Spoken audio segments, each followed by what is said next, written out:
আর সব রেডি হয়ে গেছে। দেখো পেঁয়াজ কাটা রয়েছে, লঙ্কা কাটা রয়েছে, পনির, আলু সিদ্ধ করা আছে, আর এখানে তেজপাতা, শুকনো লঙ্কা, আর এটা হচ্ছে বাটা মশলা।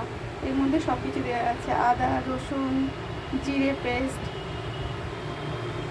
আর এটা হচ্ছে গুঁড়ো মশলা। এর মধ্যেও সব কিছু দেওয়া আছে, গরম মশলা, জিরে, মরিচ, ধনে, এটা চিনি, স্বাদ মতো লবণ নেব, হলুদ, লঙ্কা, গরম মশলা।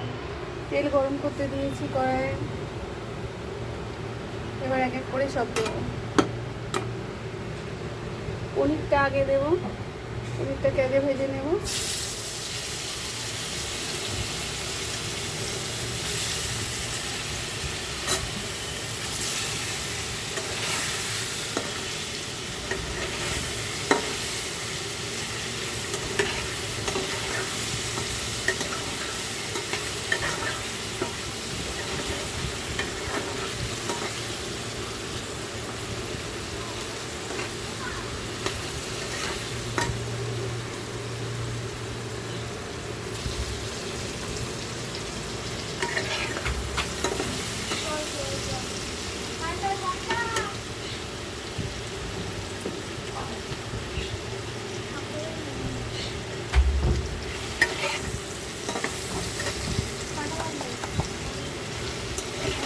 দেখো পনিরটা ভাজা হচ্ছে, পনিরটা ভাজা হচ্ছে।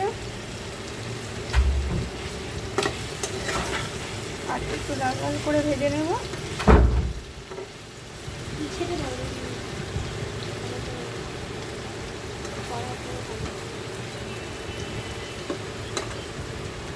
একটু লবণ অ্যাড করবো, এর সাথে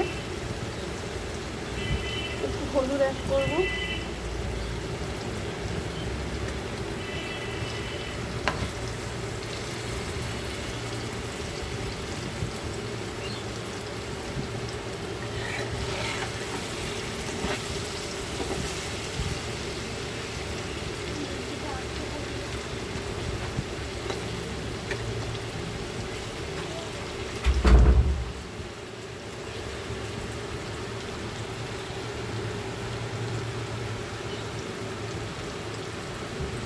সব রেডি করে নিয়েছি।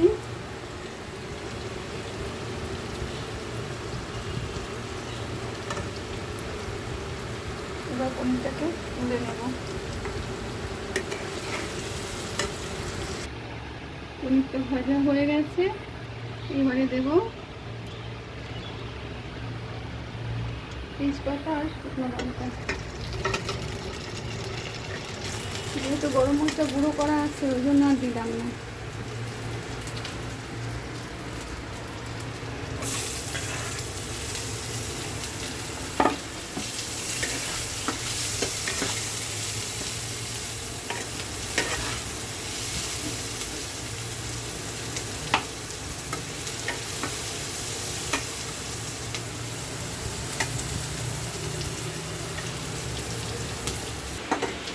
পেঁয়াজটা ভাজা ভাজা হয়ে এসছে, এবারে দেব আদা রসুন আর জিরের পেস্ট।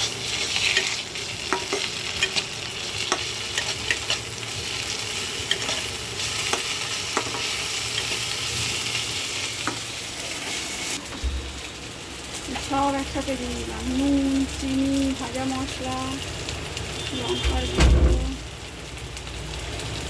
হলুদ গুঁড়ো, গরম মশলা গুঁড়ো সব দিয়ে দিচ্ছি। দিয়ে এইবার একটু জল মিক্স করবো।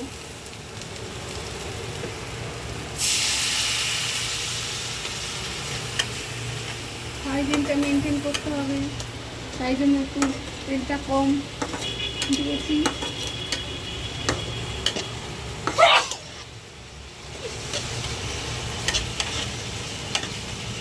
হয়ে এসেছে, আর একটু দেরি করো। আলুটা এবার দিয়ে দিলাম, নাড়াবো। করা আলু, তাই তাড়াতাড়ি হয়ে যাবে। হয়ে গেলে শুনুন টপ করে খেয়ে নেবে।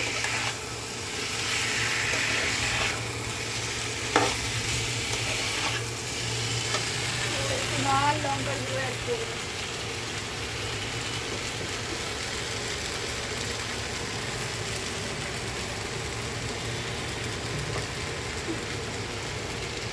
একটু লাল লঙ্কার গুঁড়ো অ্যাড করে দিলাম। আমি এর মধ্যে একটা না তাও দিয়ে দিলাম।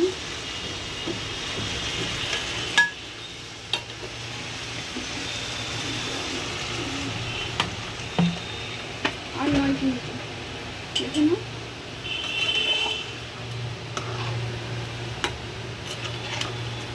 সিদ্ধ আলু একটু ফুলেই হয়ে যাবে।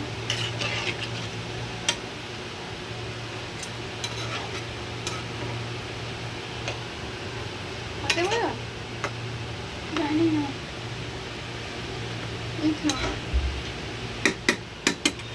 দেখ নাকি আর একটু জল দেবো। আর জল দেবো? ঠিক বুঝতে পারছি না, বেশি জল দিলে আমার ভালো লাগবে না। ব্যাস ব্যাস, সিদ্ধ করা করতে থাকো।